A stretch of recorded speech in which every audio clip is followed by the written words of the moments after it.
Welcome সবাইকে Subrata K9U চ্যানেলে। অনেক দিন পর একটি ভুতুড়ে গল্প নিয়ে এসেছি। এটি ভুতুড়ে না আরও কিছু জানতে হলে পুরো গল্পটা মনোযোগ সহকারে শুনতে হবে। তো চলো গল্পটা শুরু করা যাক। আজকের গল্পের নাম জঙ্গল রহস্য। অনেকক্ষণ ধরে ট্রেনে বসে বসে পা কোমর সব ধরে গেছে।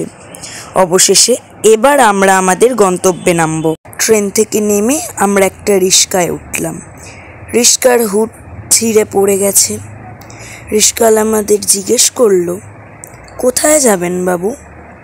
অলবন বড় বনে যাব বলতেই উনি চমকে উঠল, যেন আমি কি বলে ফেলেছি। সে বলল, কেন যাবেন বাবু? আমি উত্তরে বললাম, আমরা ভূতে বিশ্বাস করি না, তাই আমরা ভূত দেখতে যাচ্ছি। সবাই হেসে উঠল, তবে রিক্সাওয়ালার এমনভাবে জিজ্ঞেস করায় আমাদের একটু হলেও ভয় লেগেছিল। রিক্সাওয়ালা বলল, আমি কিন্তু ভেতরে যাব না, সামনে নামিয়েই চলে যাব। আমি বললাম, বেশ, তবে বলো তো জঙ্গলের ভেতরে জমিদার বাড়ি কতটা পথ? সে বলল, জমিদার বাড়ি যাবেন না, বিপদ। আমি বললাম, কিচ্ছু হবে না, তুমি চলো তো, বলো কতটা? সে উত্তরে বলল, 15-20 মিনিট হাঁটা পথ, টর্চ লাইট নিয়ে যাবেন, সাপ খোপ যায় তো, পায়ে পড়লে কামড়ে দেবে। আমরা বললাম, ঠিক আছে, জানি জঙ্গলি জায়গা, এর জন্য সব কিছুর ব্যবস্থা করেই এসেছি। আর কত দূর? সে বলল, এই তো চলে এসছি, আর একটুখানি। জঙ্গলটার সামনে দাঁড়ালে বোঝা যাচ্ছে গ্রামবাসী জঙ্গলটাকে কেন ভয় পায়। চারদিক দিয়ে ঝরে পাতা আর আগাছা, আর দুদিক দিয়ে পাইন গাছগুলো যেন গিলে খেতে আসছে।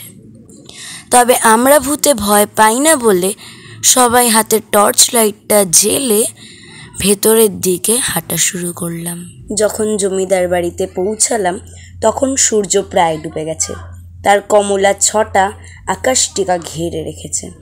বাড়ির এক প্রাস পুরো ভেঙে চুরে পড়েছে। গ্রামবাসী ছেলেপুলেদের কাছে ভয় লাগারই মতো।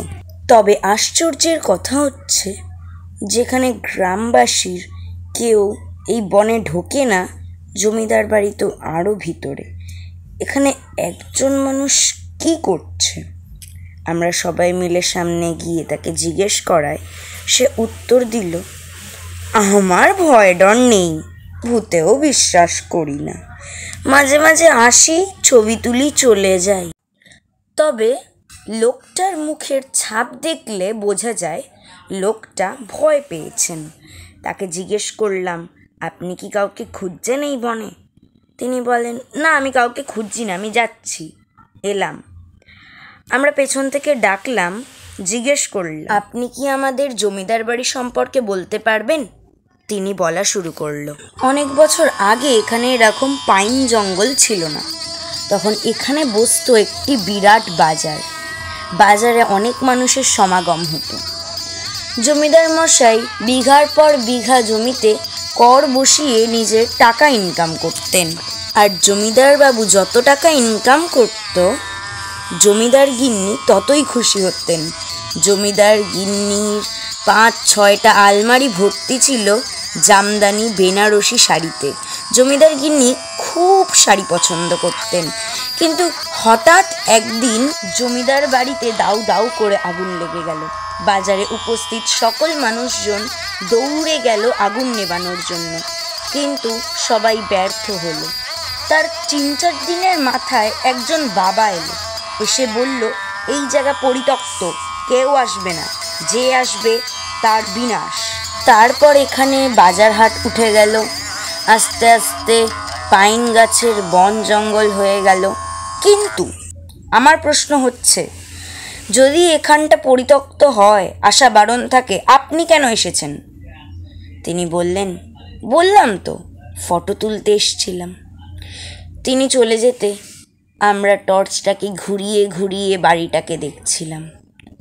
ঠিক তখন দেখলাম দূর থেকে একটা আলো ভেসে আসছে। কিসের আলো ওটা? আলোটা কাছে আসতে বুঝতে পারলাম ওটা একটা ট্রাকের। কিন্তু পরিত্যক্ত জমিদার বাড়িতে ট্রাক কি করছে? গাড়িটা সামনে আসতেই সে কি করবে সেটা দেখার জন্য আমরা একটি বিশাল খাম্বার পেছনে লুকিয়ে পড়লাম। গাড়িটি এলো এবং রাজমহলের পেছনের দিকটায় ব্রেক কষল। নামলো লরি থেকে 3 জন লোক।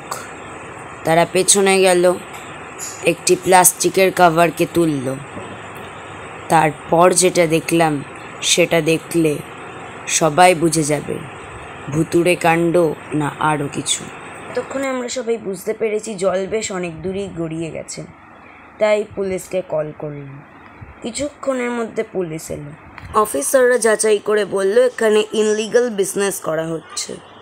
3-4 দিন পর কলকাতার একটা বিশাল মঞ্চে বহু লোকের মাঝখানে আমাদেরকে পুরস্কার দিয়ে পুরস্কৃত করা হলো। তারপর যখন পাড়ায় ঢুকলাম, বাড়িতে ফিরলাম, কত সম্মান দিল মানুষে। পরে রিপোর্টারদের মুখে জানা যায় যে নিরীহ পশু হত্যা করে বিশাল বিশাল হোটেলে রফতানি করতো তারা।